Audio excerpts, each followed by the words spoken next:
तेजस्वी यादव जी ने कहा कि 10 लाख सरकारी नौकरी दे देंगे, जब पहला कैबिनेट होगा उसमें ये इसी से साइन करेंगे कि 10 लाख सरकारी नौकरी का आपने देखा होगा वीडियो।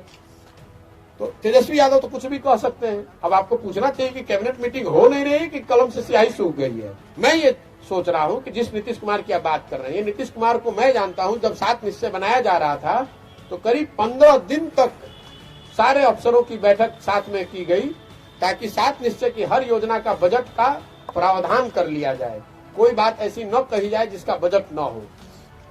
वही नीतीश कुमार आज गांधी मैदान में खड़े होकर कहते हैं कि मैं 10 लाख सरकारी नौकरी दे दूंगा।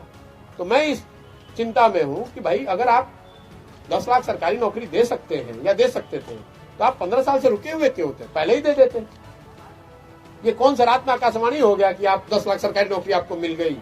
और इसीलिए मैंने घोषणा की है कि अगर नीतीश कुमार जी 10 लाख सरकारी नौकरी साल भर में दे दें, अभी करीब 2.5 महीने हो गए, तो मैं ये पूरा अभियान उनके समर्थन में वापस ले लूंगा और उनके लिए फिर वही काम करूंगा जो उनके लिए 15 में मैंने किया, उनका प्रचार करूंगा। जो 10 लाख लड़कों को सरकारी नौकरी देके दिखा दे साल भर में, बिल्कुल सिरे से आंख में सबके धूल झोंका जा रहा है। यहाँ पर बिहार में जो मेरा आकलन है, चंपारण उससे अलग नहीं है। ज्यादातर लोग जो भाजपा को वोट कर रहे हैं, एनडीए को वोट करते रहे हैं, उसमें एक बड़ी संख्या ऐसे लोगों की है जो इसलिए वोट करते हैं कि उनके मन में लालू जी के जंगल राज का या लालू जी के राज का डर है। उनको लगता है कि जो भाजपा या भाजपा के नेता यहाँ कर रहे हैं या एनडीए के नेता कर रहे हैं वो ठीक नहीं है, लेकिन उनको ये लगता है कि भाई लालू जी का जो राज था उसके मुकाबले तो चलो ठीक है, कम से कम कोई गन लेकर हमको लूट नहीं रहा है, मार नहीं रहा है, तो विकल्प के अभाव में भाजपा को वोट कर रहे हैं या एनडीए को वोट करते रहे। एक दूसरा वर्ग जो है यहाँ पर, खासकर माइनॉरिटी के जो लोग हैं, वो लालू जी को या लालटेन को इसलिए वोट कर रहे हैं क्योंकि वो भाजपा को वोट नहीं कर सकते हैं। वो वोट कर रहे हैं लालू जी को, इसका मतलब ये नहीं कि वो सब लालू जी के समर्थक हैं। जितने लोग भाजपा एनडीए को वोट कर रहे हैं इसका मतलब वो नहीं कि वो भाजपा के समर्थक हैं। विकल्प के अभाव में कई बार लोगों को ऐसा वोट करना पड़ता है। आज बेतिया में जनसुराज के जय जयकार बा, आज बेतिया में जनसुराज के जय जयकार बा। उप विजेता जिला परिषद सह पूर्व मुखिया रामू चौधरी के रुआ सबनी के चरण कमल में सादर प्रणाम बा। कहल बा कि जौन छिटा गइल बा त बीने वाला बिल्ली, जौन छिटाइल बा त बीने वाला बिल्ली। अरे बाजार में कितना महंगा सामान बा त कीने वाला कीन ली। आ लाख लाख पीतल में सोना होई त चिन्हे वाला चिन्ह ली। लेकिन फिर कहल बा कि जब देह में खून ना रही त रजाई का करी, जब देह में खून ना रही त रजाई का करी। अरे कपटी कुचरा केहू के बड़ाई का करी। आ जब गांठ दिए भगवान नु तो झोरा छाप लो के छोड़ दी, एमबीबीएस एमडी के दवाई का करी। लेकिन फिर हमरा कहे के बा कि क्यों मगरूर हो, अरे किसी अनजान नदी को डूबकर पार मत कीजिए, हम एक है उसे काट कर कभी चार मत कीजिए। मन में हिंदू मुस्लिम सिख ईसाई बसा लो यारो, क्योंकि कभी किसी धर्मों का व्यापार मत कीजिए। इसलिए मेरा कहना है, श्री प्रशांत किशोर जी का कहना है कि क्यों मगरूर हो एक दो चुनावी में, कहते हैं सभी दल वालों से कि क्यों मगरूर हो एक दो चुनावी में। अरे मैं समझता हूं सभी दल वाले तुम हो कितने पानी में, छुप छुप कर बार करना प्रशांत किशोर पे ये मर्दों का काम नहीं। इस बार के 24 और 25 में तुम्हें मजा नहीं चखा दिया तो प्रशांत किशोर मेरा नाम नहीं। इसलिए मेरा कहना है कि अब कीर जन सुराज के बारी बाना, अब जन सुराज के बारी बाना, भुलाए में बलम जी विजयी नहीं के रउआ बनाए में बलम जी विजयी नहीं के रउरा बनाए में बलम जी। और हम सब कर विकास होई जवन काम बा अधूरा, प्रशांत किशोर जी करा दे मोके पूरा। हम सब कर विकास होई जवन काम बा अधूरा प्रशांत किशोर जी करायमो के पूरा। अब जन सुराज के बारी बाना भुलाए में बलम जी, अब की विजयी इन्हें के बनाए में बलम जी।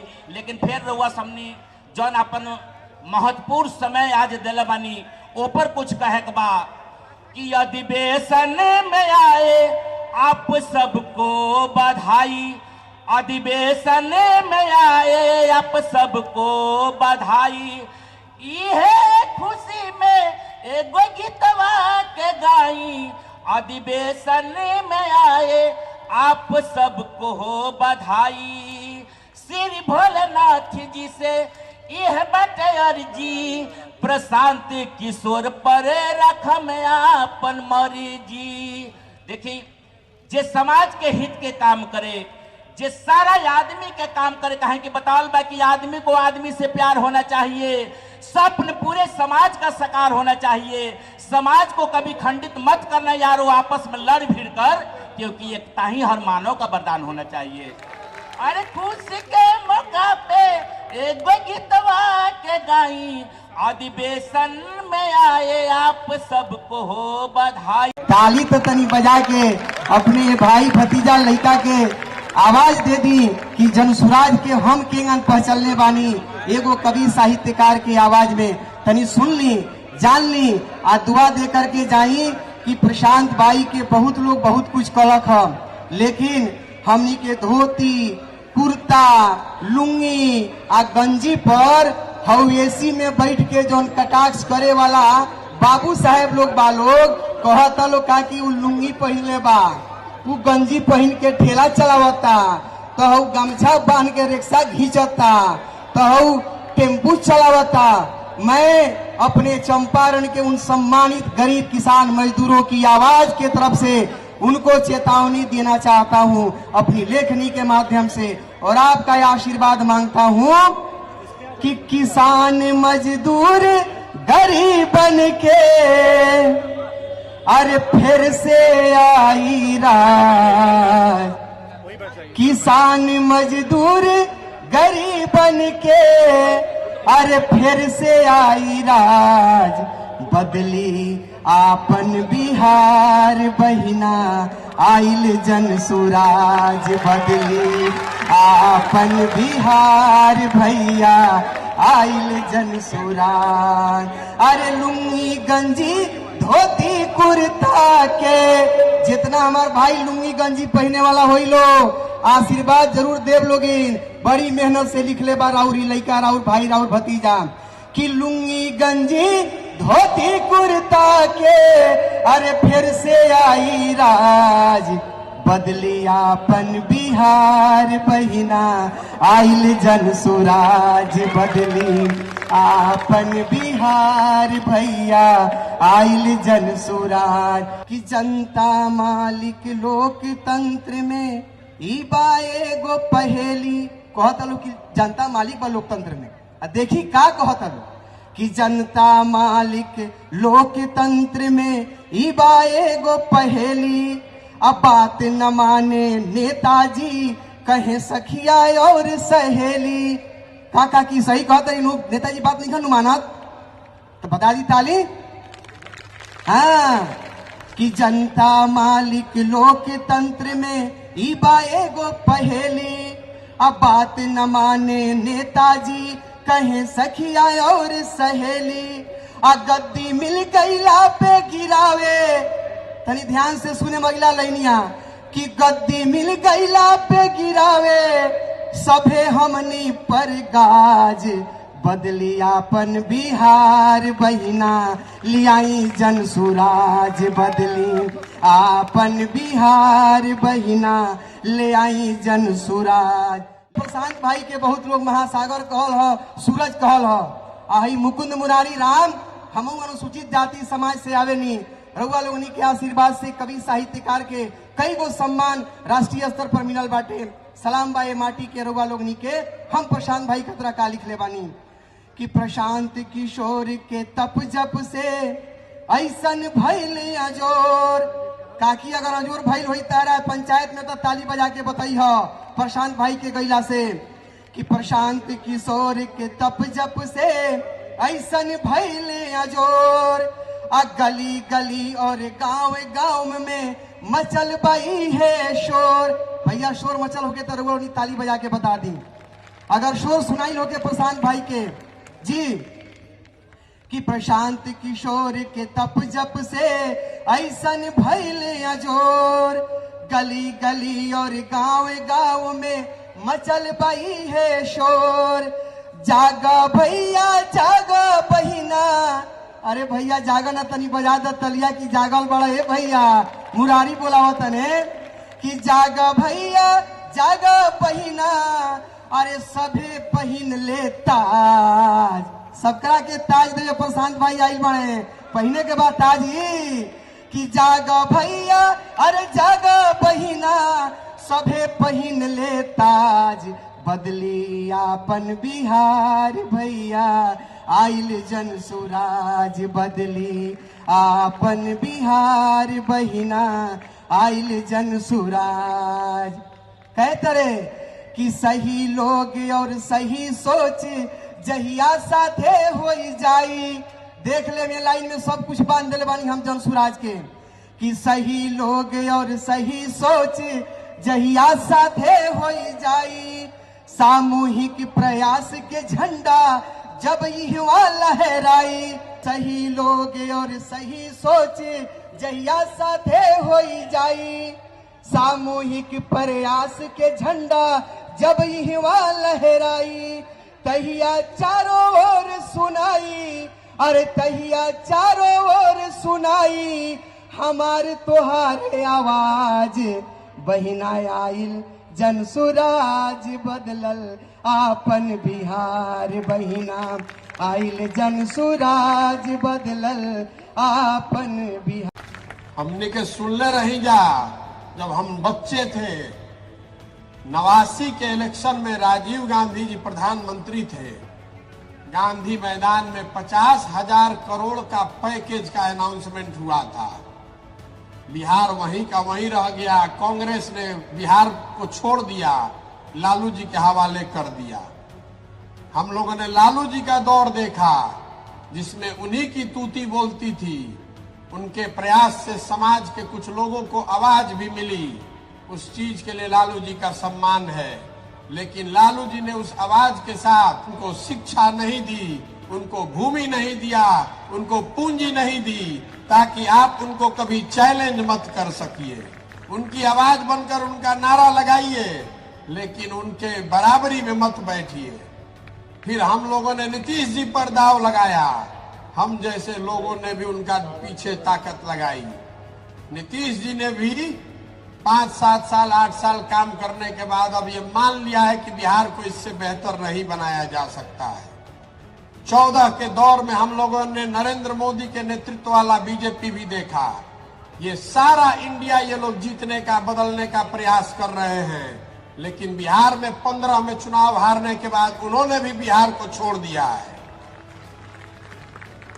आप भय देखिए कि 15 के बाद 20 में सबसे बड़ी पार्टी बनने के बाद भी बीजेपी ने जिम्मेवारी नहीं संभाली कि बिहार हमें सुधारना है। उनका बिहार से इतना ही लेना देना रह गया है कि 30-35 एमपी यहां से जीतकर किसी तरह पहुंच जाए दिल्ली में।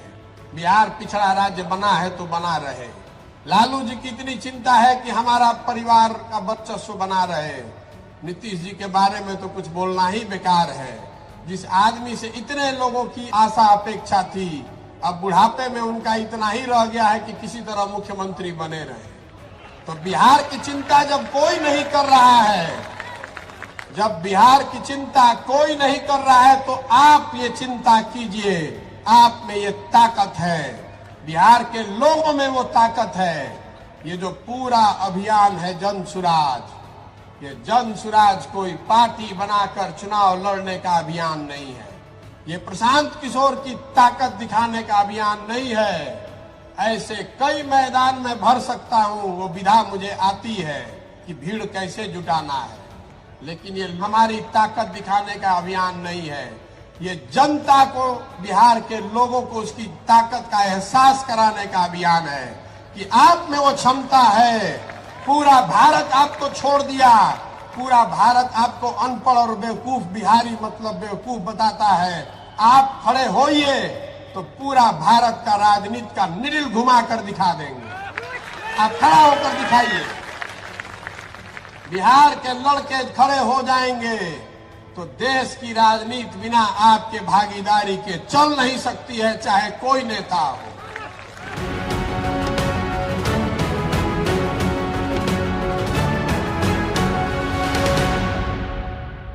इस जाति के जहर से बाहर निकलिए। कोई अगड़ा पिछड़ा नहीं है। जो गरीब है, जो भाई पीछे छूट गया है, उसको हाथ पकड़कर आगे बढ़ाने की हर उस व्यक्ति की जिम्मेवारी है जो आगे निकल गया है। चाहे जाति से निकल जाए, शिक्षा से निकल जाए, जमीन से निकल जाए, पूंजी से निकल जाए, अगर हम आगे बढ़ गए हैं, हमनी के संस्कार रहल बा। ज्वाइंट फैमिली में एक आदमी पढ़ लिया तो अपने सब भाई को पढ़ाता है। तो बिहार में जो हम लोग पढ़ लिख गए हैं, हम लोग को अगर भगवान ने कुछ शक्ति दे दी है, साधन दे दिया है, तो आपकी हमारी जिम्मेवारी है कि अगर कोई भाई पीछे छूट गया है तो जाति धर्म से ऊपर उठकर उसका हाथ पकड़ के हम लोग आगे बढ़ाएं। ये दिल बड़ा करके ये भावना खड़ा कीजिए। आपस में उलझिए मत, आपस में उलझिए मत। अगर बिहार बढ़ेगा तो सब बढ़ेंगे, सबके लिए जगह है। ये जो अभी 40 साल से चल रहा है, 50 साल से, जब कुछ है ही नहीं, रोवा देखले हो कब संयुक्त परिवार में जब आपकी तरक्की रुक जाती है तो परिवार टूट जाते हैं। खेत जब तक आप खरीद रहे हैं तब तक संयुक्त परिवार बना हुआ है। खेत खरीदना बंद हो जाएगा तो उसी खेत के बंटवारे के लिए लड़ाई होती है।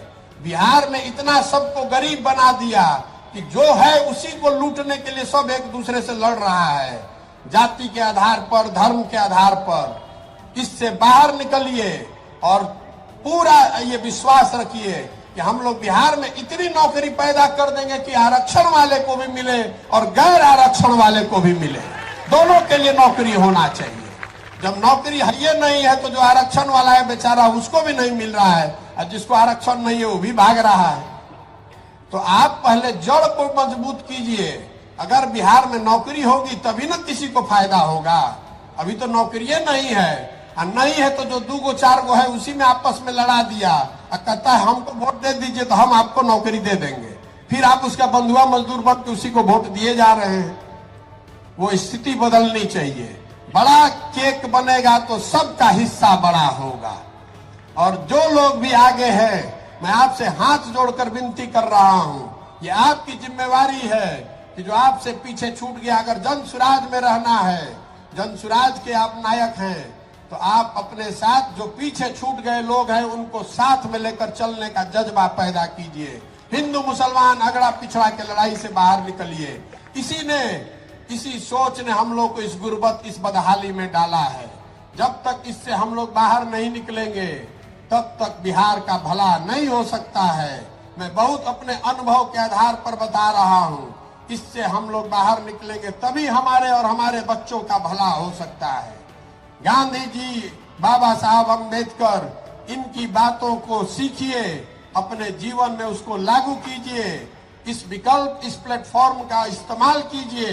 जो आप में क्षमता है तो आप आगे बढ़िए, बिहार को बढ़ाइए, समाज को बढ़ाइए, अपना भला कीजिए और इस राज्य को अगले 10 साल में देश के सबसे 10 अग्रणी राज्यों में शामिल करने का संकल्प लेकर जाइए।